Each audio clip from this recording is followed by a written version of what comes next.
What's happening, guys, and welcome back to another episode of Cuisine TV, where we quiz the cuisine. Now, we're obviously in the holy month of Ramadan. Actually, by the time we publish this video, it may even be Eid or post-Eid.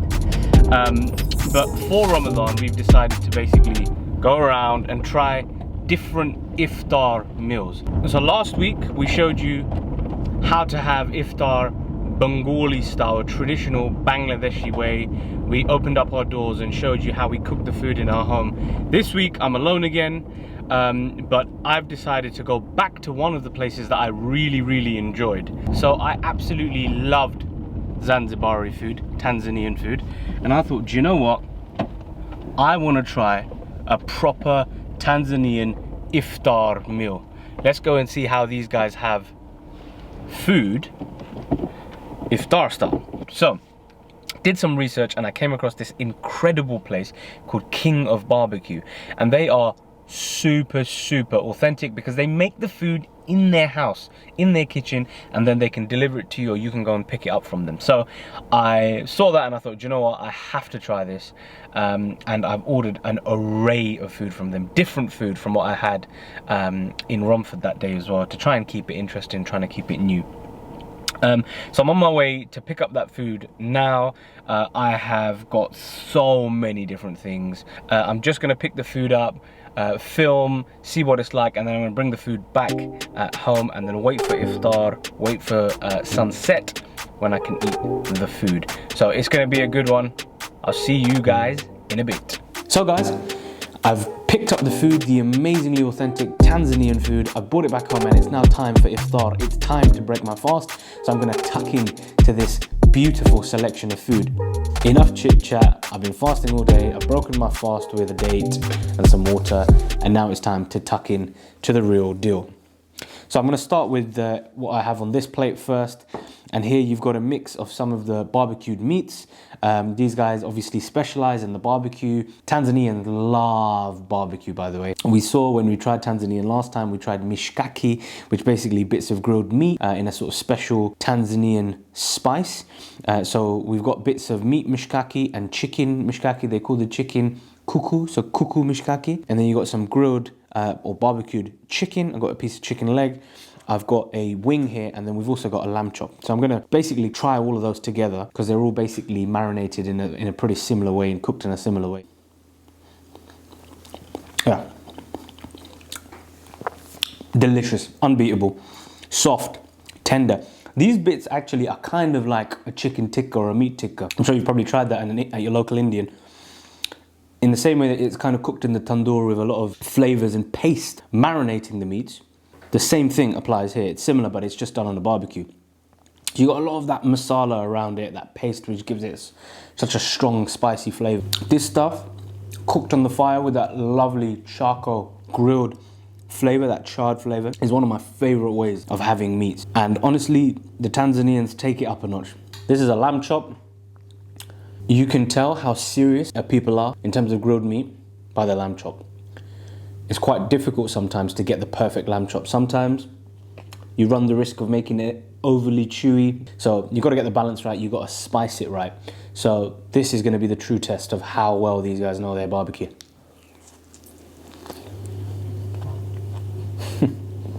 I can categorically say these guys know what they're doing. They're not called the King of BBQ for no reason.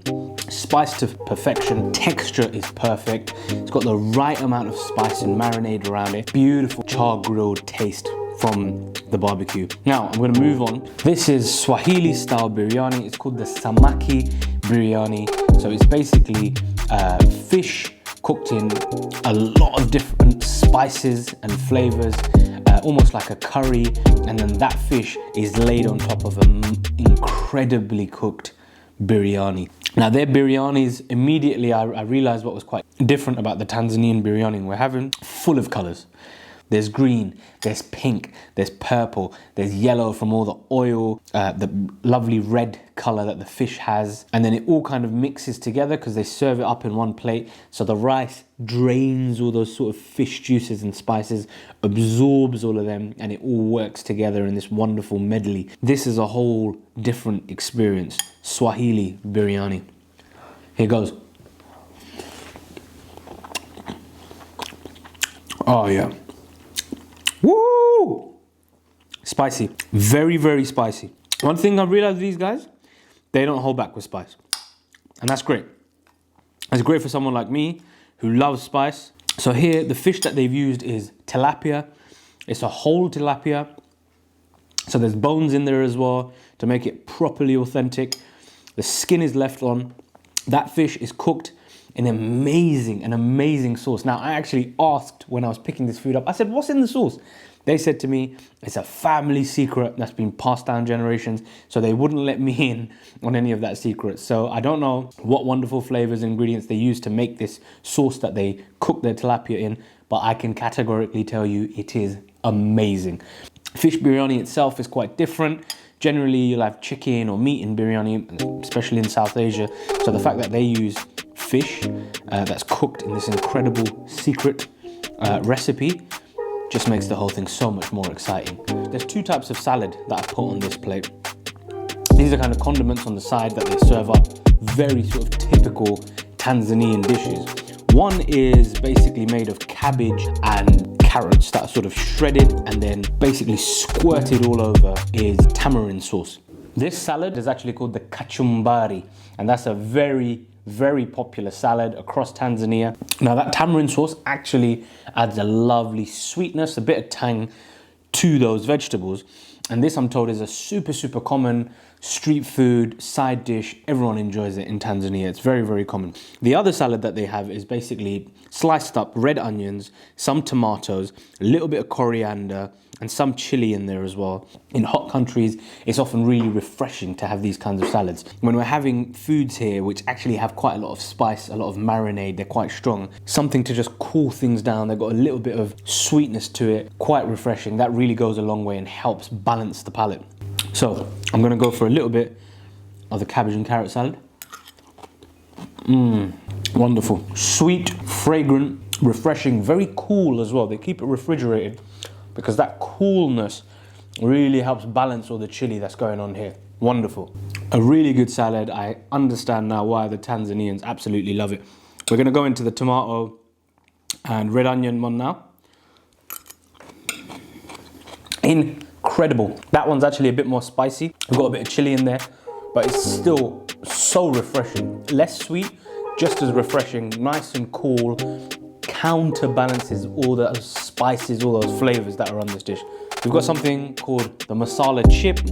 Now this is brilliant. It's effectively chips as we know it, but it's cooked in special masala sauce, special Tanzanian masala sauce. We've seen the sort of way they were cooked and then straight away mixed really well into that sauce. So you've got that wonderful flavor. So, masala chip. Oh yeah, that's got a kick to it. That's got a real kick to it, but delicious. That's how you want chips. Nice and spiced, saucy, moist from where they've been kind of retaining all that sauce. This is called the Pili Pili Mbuzi. This is a very popular, super common Tanzanian chili sauce. This is homemade. The guys at King of BBQ make it themselves. And I'm gonna dip some of my masala chip, as if it's not spiced up enough, into this chili sauce. Woo! Super hot. That's very hot, but also again, very refreshing. There's Scotch bonnet in there.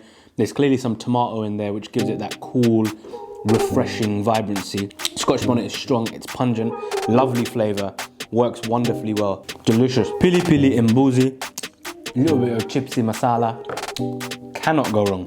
The other sort of side dish I'm gonna try is called the muhogo. This is the muhogo. Muhogo is basically cassava. Now, if you remember a couple of weeks back, I went and tried Venezuelan food and they served up cassava in a similar way, sort of fried with a little bit of spice on it. The Venezuelans didn't have much spice on it. They had a separate sauce, if you remember. In this case, they've spiced up the cassava and deep fried it, but they sort of cut it in the same way. This is absolutely incredible. I love cassava, it's really good. This is one of the staples across East Africa, very popular, but we also know it's very common across South America and other parts of the world. Lovely. Cassava is just a brilliant staple. I really like it. An alternative to rice or bread or the normal carb that you might have. Very satisfying, very substantial. It's quite moist inside as well, so not too dry. Lovely.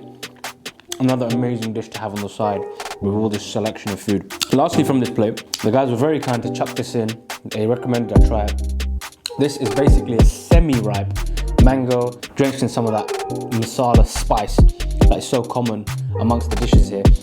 And basically it's chili mango. Now mango and tamarind are two very popular ingredients in Tanzanian food, in East African food. They grow those things in abundance in that part of the world. Again, something very similar to what we have in Bangladesh. Bangladeshis love having really sort of unripe mango and drenching it in salt and chili powder and eating that, and it's delicious. They do it with other fruits as well. The concept of spicing a fruit, an unripe fruit, so you get tang and chili, isn't uncommon in Bangladesh, and that's basically what these guys have done here with this mango. Delicious. I love mango. I think mango is my favorite fruit. Tanzanians love mango. They put it in everything. Sweet, sour, savory, dessert, you name it. My kind of people. My kind of people, because I love mango. I can live off mango. That is so refreshing. I love the mix of different flavors, different spices, fruits in, meats in, vegetables in, you name it. It works in perfect harmony. Right guys, so the final thing I'm gonna try is this incredible dish known as the Makai Paka. The Makai Paka is effectively corn on the cob, but it's cooked in this wonderful coconut sauce. There's bits of corn, put corn on the cob, and it's drenched in this wonderful sauce. Now that sauce is actually more of a stew, more of a soup. So I've been told to spoon out bits of this stew and try them. Let's go.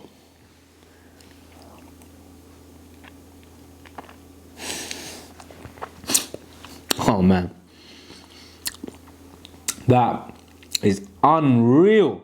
Again, full of so many flavors, so many different spices, but fundamentally soothing and sweet.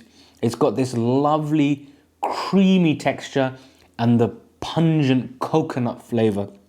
It's so refreshing, so calming. Now don't get me wrong, there's lots of spice and flavor in there as well, but they are just kind of neutralized to an extent by this sweet coconut. Let's try a little bit of the sweet corn. There's bits of, I think, coriander in there as well. Take a bite of this. Wow, who would have thought sweet corn works so well with coconut? That is a match made in heaven. Honestly, the Makai Paka, very delicious. It was actually great to delve further into Tanzanian food. They've clearly got so many things to offer, so many different recipes. So today I was able to try a few more foods, a few more ingredients, a few more flavors, and it's been incredible. I've been very lucky to find these guys who cook all of their food at home. It's literally the definition of authenticity. They cook it in their homes. They put all their love and attention into creating these wonderful dishes that represent their incredible country and their incredible culture. So if you get a chance, go and check these guys out. Flavors galore, texture galore, spice galore. Thank you for watching. I hope you have liked this video. If you have, please like the video, leave a comment, share with all your friends and family, and crucially make sure to subscribe. Check us out on our social media channels. We got a Facebook page, we got an Instagram page, and we are on TikTok, where we put out exclusive content, sometimes behind the scenes stuff too, which you can check out. Hit us up on those platforms too. Thank you so much for watching. For now, we out. See you next time. Bye.